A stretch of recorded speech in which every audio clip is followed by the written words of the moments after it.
Pride. That is what was on the line this past weekend when Syracuse men's lacrosse hosted Notre Dame. With the postseason out of the equation, the Orange were fighting for the brothers standing next to each other. Did they win the final battle? Stick around to find out.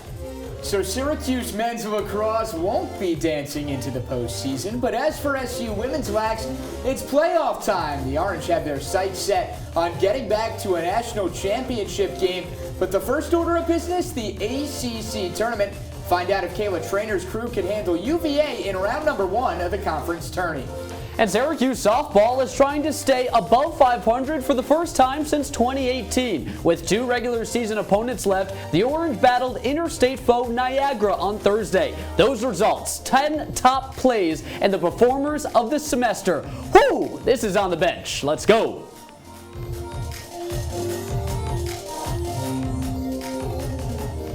Welcome to the final episode of On the Bench for this school year. So glad you can join us. He's Johnny Gadamowitz. I am Jaron May, and we have a ton to go over today, Johnny. A lot of sports going on in the Hill. Yeah, coming to a close spring season, Jaron, but plenty to break down. Some teams fighting for postseason spots. Should be a whole lot of fun. Some others not. Well, let's begin with our headlines of the week. Syracuse men's lacrosse best player is no longer with the program. Tucker Dordovic, a 3-time Tewaaraton Award watch list member, entered his name into the transfer portal on Monday. The All-American led the Orange with 47 goals and 12 assists this season. Dordovic spent 5 years in the 3-1-5, but said, quote, "The time has now come for me to close one chapter of my life and begin another." He has only 1 more year of eligibility remaining.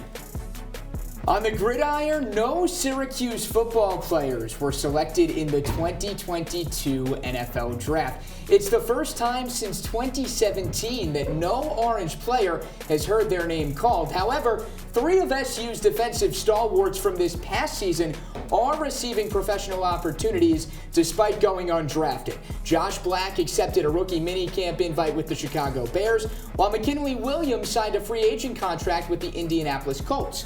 Additionally, Kingsley Jonathan agreed to a contract with the Buffalo Bills, but was then selected first overall in Tuesday's CFL Global Draft by the Montreal Alouettes. Dino Babers and company will get the 2022 slate underway without the luxury of those 3 on September 3rd against Louisville.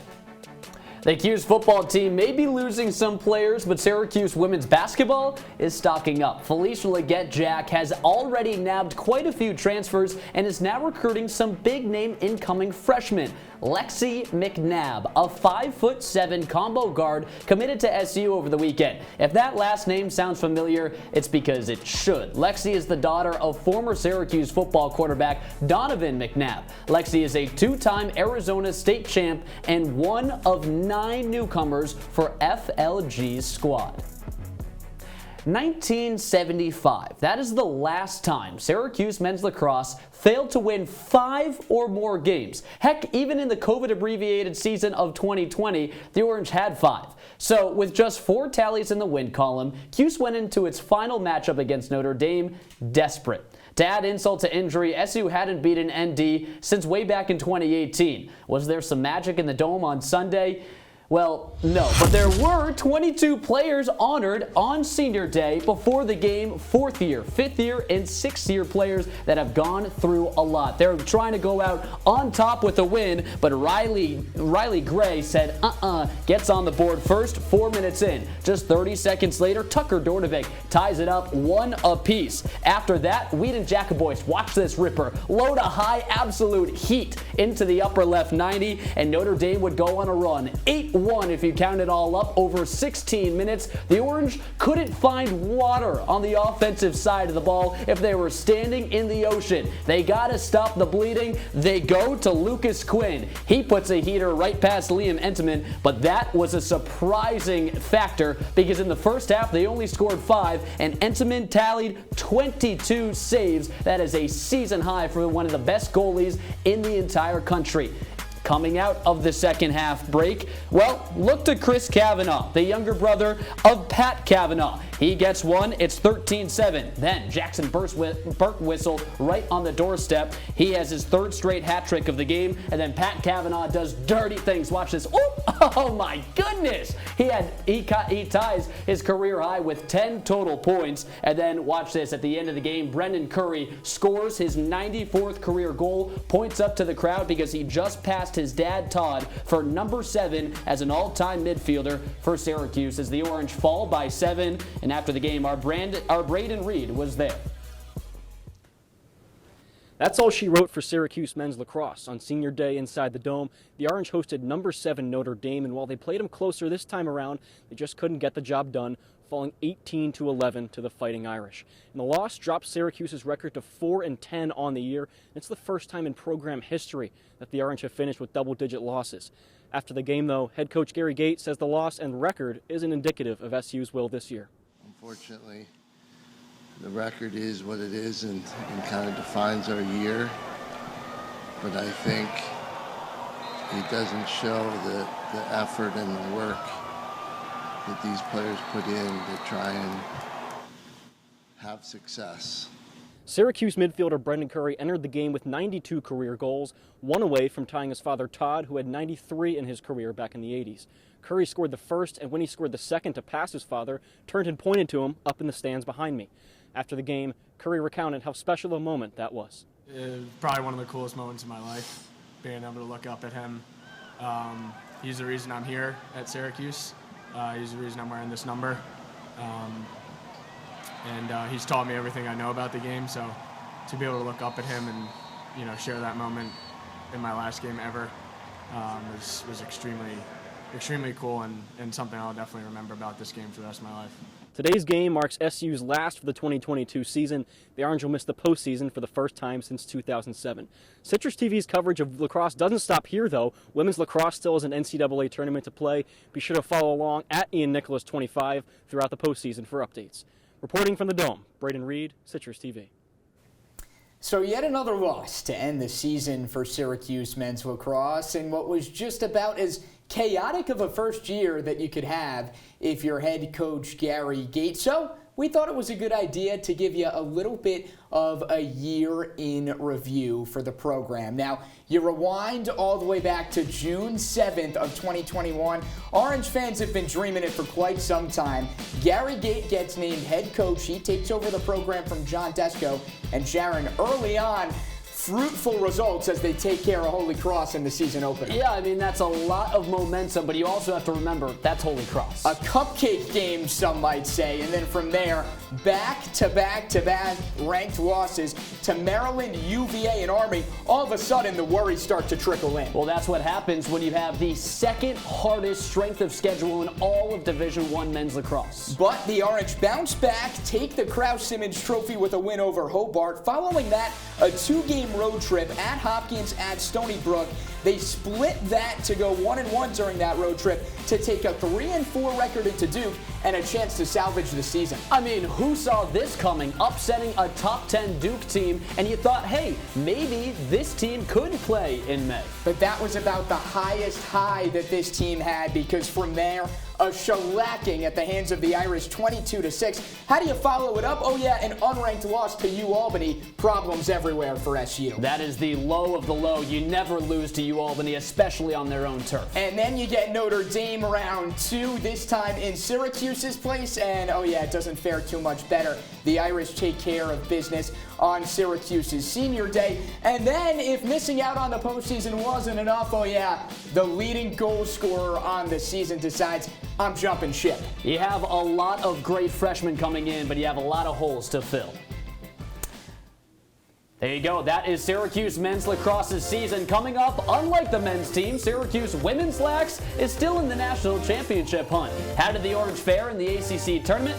Buckle up. We'll explain next.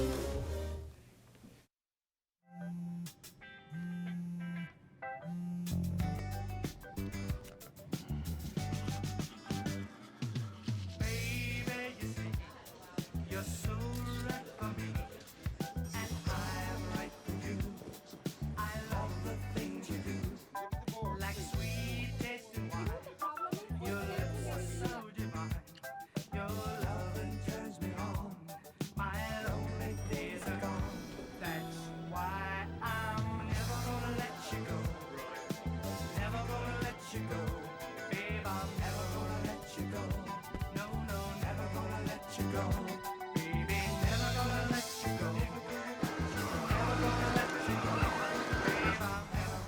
Here you go. Thank you. Thank you.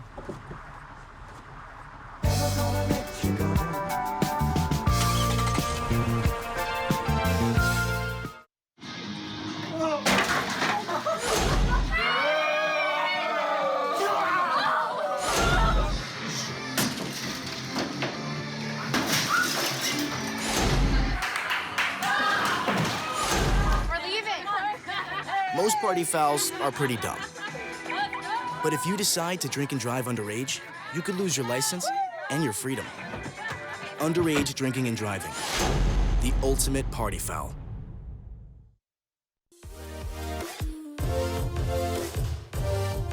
Thanks for sticking with us. Welcome back into the CitrusTV studio for On the Bench. I'm Jaron May with Johnny Gadamowitz, updating you on everything you need to know about the sports on the Hill, including women's lacrosse, Johnny. Well, thank you so much, Jaron. Now, so for all the misfortunes that Syracuse men's lacrosse suffer, we hit on them.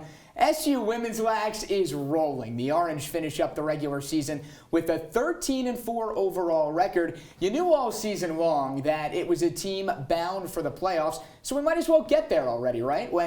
Who better to kick off the ACC tournament against than a team in UVA that you already defeated once this year. It was a 17-11 win for the Orange over the Hoos against then number 14 UVA back on March the 12th. Syracuse looking to repeat and take care of business from neutral site South Bend. And early on, not one of the usual suspects, but rather the freshman Olivia Adamson puts the Cuse up 1-0. But hang on a sec, UVA goes on a mini run here to start the game off. Tough start for Kimber Hauer. Virginia up 3-1, Syracuse needing a response, and it comes courtesy of Megan Carney. Missed some time due to injury, but didn't look like it there whatsoever. That puts Syracuse up 6-5, and then a bit later, just before halftime, SU's new all-time leader in goals, Emily Harris-Chuck, pulls the Cuse within 1, 9-8 at the break. Still a deficit, though, for a favored Syracuse team. And then Virginia gets the woman up and keeps their foot on the gas pedal, courtesy of Rachel Clark. Syracuse turned the ball over 14 times in this game. That's a big reason why. Virginia just got opportunity after opportunity. That time, it's Morgan Schwab, make it 15-11. And the further and further this thing progressed into half number 2, the more and more of an idea you got that, hey, Syracuse is going to get upset here. And the icing on the cake comes courtesy of Braden Dial as the Cavaliers take it 18-14. Syracuse bounced from the first round of the conference tournament. So now if you're the Orange, okay, you look ahead. Still plenty to play for with NCAA tournament action right around the corner. And a big reason why the trio that we expected, some of them coming back from injuries, but you wouldn't really know it, Jaron. As we mentioned, Harris-Chuck and Carney in particular putting up numbers to say the least, and Tyrell becoming the focal point. I mean, Tyrell is a Tewaaraton Award finalist, in my opinion. She's not just a watch list member, she's a finalist. But the attack is as potent as ever, as we've seen. But Syracuse's glaring issue is between the pipes. For nearly the past half-decade, the Orange were carried by Asa Goldstock, who is one of the best in the ACC and the entire country. This season, though, Kimber Hauer ranks just 9th in the conference in save percentage and is allowing 2 more goals a contest. If Cuse wants to make a run in May, Hauer is going to need to step up in a big way. To the Diamond now, where Syracuse softball is limping through the conference play. The Orange are just 4-15 in the ACC, but hey, they got a break on Thursday. Instead of seeing a conference foe, Cuse hosted Niagara, a team they have beaten in 5 straight contests. Make it 6 as Syracuse bested Niagara 6-2. Nelly Shashisi Mayer stole the spotlight with 2 home runs and 3 RBIs. Ariana Adams registered the win in the circle, going 3 1/3, allowing 2 hits and striking out 4. SU softball is back in action this weekend, hosting UNC. To the best team on campus now, Syracuse rowing, right, Johnny? Thank you. The 6th-ranked Orange secured the Conlin Cup with a win over 14th-ranked Boston University over the weekend. This is the first time SU has won the Cup since 2017. It wasn't all hunky-dory, however, as number 5 Dartmouth finished first in the meet above Syracuse. After said meet, assistant coach Jason Elephant shared his thoughts as the Orange come down the home stretch. Tough day out here on Lake Maury. Dartmouth really took us to school today. We were hoping to have a couple close races again after yesterday's results, but unfortunately it really wasn't that close today. Dartmouth was really a class crew in all 4 events. All right, so now let's shift gears a little bit. Jaron, I know you said rowing, the best team on campus. Well, I got news. Track, not too far behind. They took 3 of 4 events that they competed in this Sunday's Virginia Grand Prix, of which Annie Booz won the 3,000-meter steeplechase. She actually set a new personal best with a time of 10:08.52. Her race moved her up to 4th on Syracuse's all-time performers list in this particular event, and it comes at a pretty darn good time because next up for the Cuse is the ACC Championships. Coming up, the mystifying, the jaw-dropping, the unbelievable. No, Johnny didn't bring his magic set. Instead, we have the top plays of the entire semester. After the break, OTB will BRB. I see you mobbing over her. Let's go. Let's mob. Let's crawl. Let's crawl. Let's crawl. Hey, yo, we mobbing. Come on, girl. Let's crawl. Hey, yo, let's crawl. Hey, yo, let's crawl. Hey, let's crawl. Hey, yo, let's crawl.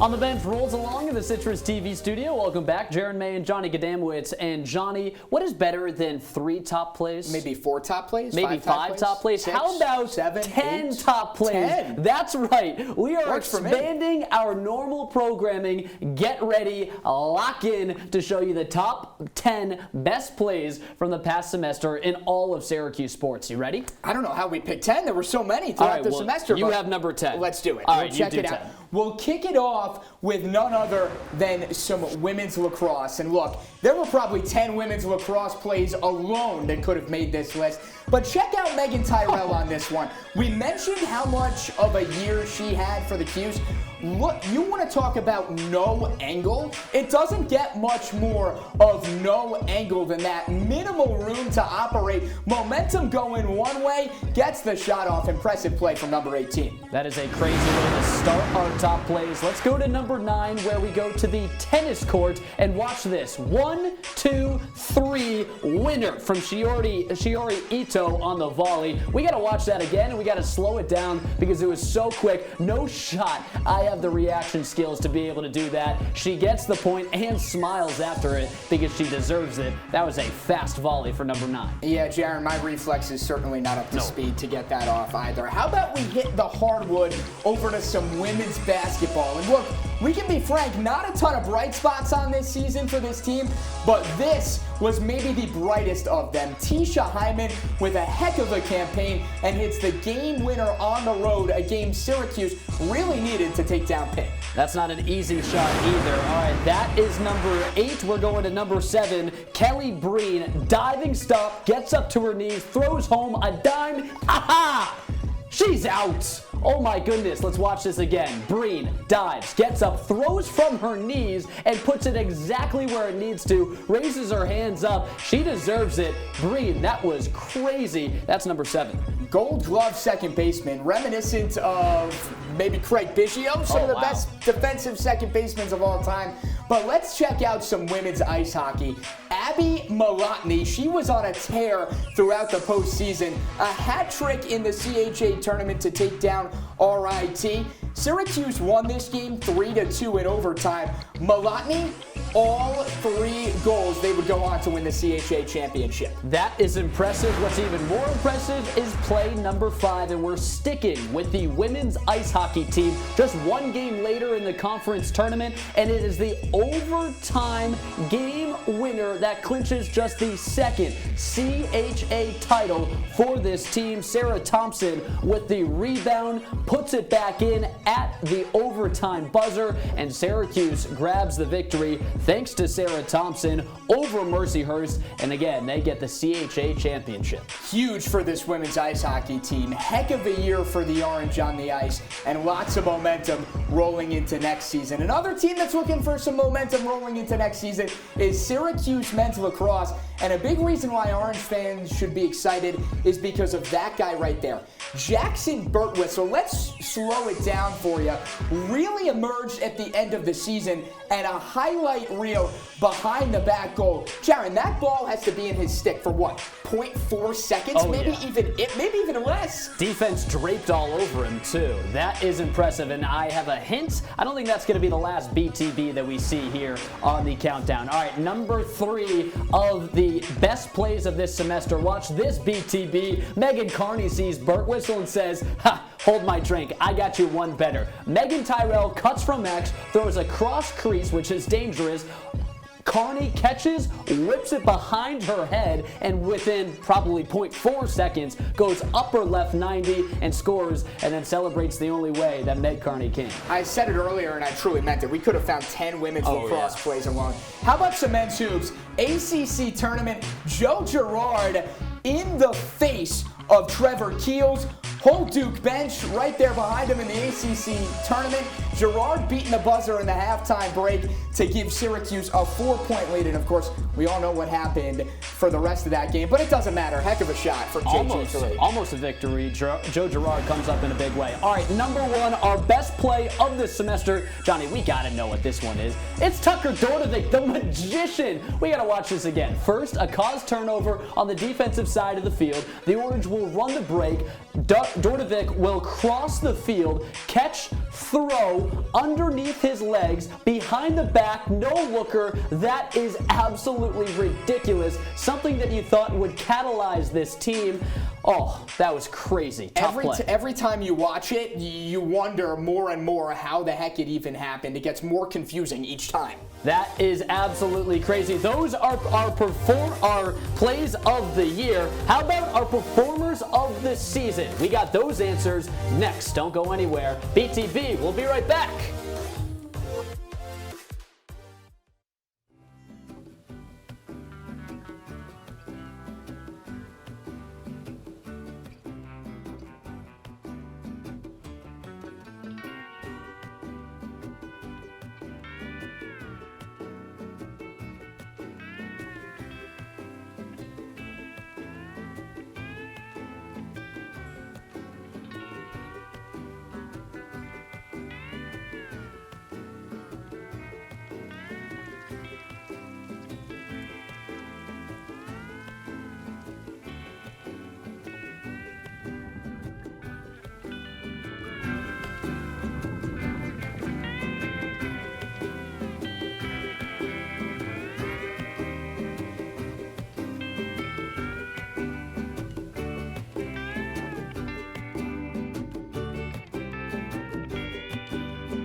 Wrapping up shop here in the Citrus TV studio for the final On the Bench episode of the year. He's Johnny G. I'm Jaron M. You like that new nickname? I like it. I just came up with it. Johnny G's got a little bit of a better, nice ring to it. All right, that's enough. Johnny, hopefully you remember from last time, what's better than 3 performers of the week? I don't know, Jaron. Maybe 4? No, it's 5. Oh. We're doing 5 performers, and we're not just doing performers of the week. We're doing performers of the entire semester. Who is the best of the best on the Hill? We have that answer. Let's start with number 5. And, I mean, it's got to be Tisha Hyman. The guard led Syracuse women's basketball in points, in rebounds, in assists, and in steals. Hyman finished in the top 5 in the ACC in 4 of those 5 categories, too. She just recorded the 5th triple-double in program history and scored in double figures 25 times. The breakout year earned Hyman All-ACC honorable mention and the number 5 spot on the OTB performers list of the semester. Yeah, it seems like every time Tisha Hyman took the court, she was just filling up the box score to the 10th degree. Now, let's move, well, we'll stay on the hardwood. Let's go over to Mr. Buddy Boeheim. His last year in Orange, safe to say it was a pretty darn good one. Only Orange player to earn all ACC distinction. Led not just his team, but the entire conference in scoring with just over 19 points per game. He's the 4th player to be named to the ACC's first team since Syracuse joined the conference back in 2014. Buddy deserved that. All right, coming in at number 3 for our performer of the year is Syracuse women's ice hockey's Ariel DeSmet. The Robert Morris transfer had an immediate impact on the Hill, earning herself CHA goaltender of the year and all-tournament team. Of the 27 games DeSmet took in net, 12 of them were 30-plus save performances. Oh, and not to mention, she carried the Orange to just their 2nd conference title. All right, let's shift gears to lacrosse, and none other than Tucker Dordovic. Career highs in goals, assists, points, ground balls, caused turnovers, you name it. Let's not forget, this is a player who had to play out of position this year. A midfielder by trade, slides up to that first line of attack with injuries, and he took care of business. All right, that is our number 2. Only 1 spot left, and the number 1 OTB performer of the semester is none other than Megan Tyrell. The attacker is leading Syracuse women's lacrosse in goals and assists, ranks in the top 5 for the ACC in both categories, and is number 6 nationally in points per game. Tyrell has already been named All-ACC first team, and you can mark my words, she will be a Tewaaraton finalist, not just a nominee, a finalist. Megan Tyrell, the best athlete on the Hill in the OTB top performer of the semester. How about that? You agree with that top 5 list? It's tough to disagree with it. Okay. Tough to disagree with it. I mean, Megan Tyrell, she's been fantastic. Heck of a year, and she has just been incredible to the 10th degree. And Jaron, this is your final show at Citrus TV, and it's fair to say that you've been pretty incredible during your 4 years here. It's been a pleasure doing the show with you. Thank you so much. I've had a lot of fun with you. I've had a lot of fun with all of the producers that I've been able to work with, all of the associate producers, all of the executive producers. Will Shea, my best friend, being able to work with him for an entire year.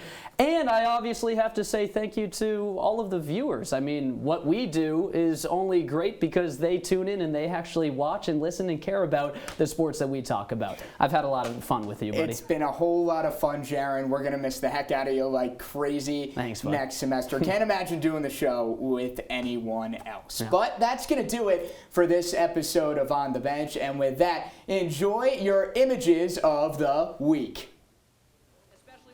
Play teams like BC, UNC, and Notre Dame. It is important to get a W against Cornell tonight. Yeah, and Ramirez has really developed nicely. I mean, she had a tough year last year, 11-12 in singles play. And she is a freshman and native New Yorker. Aphrodite Giolakis. Life depending on it? Yeah. I'm getting it done in 6-something. And for performance of the year, ooh, right there. For Brad Klein, I'm Jaron May. One last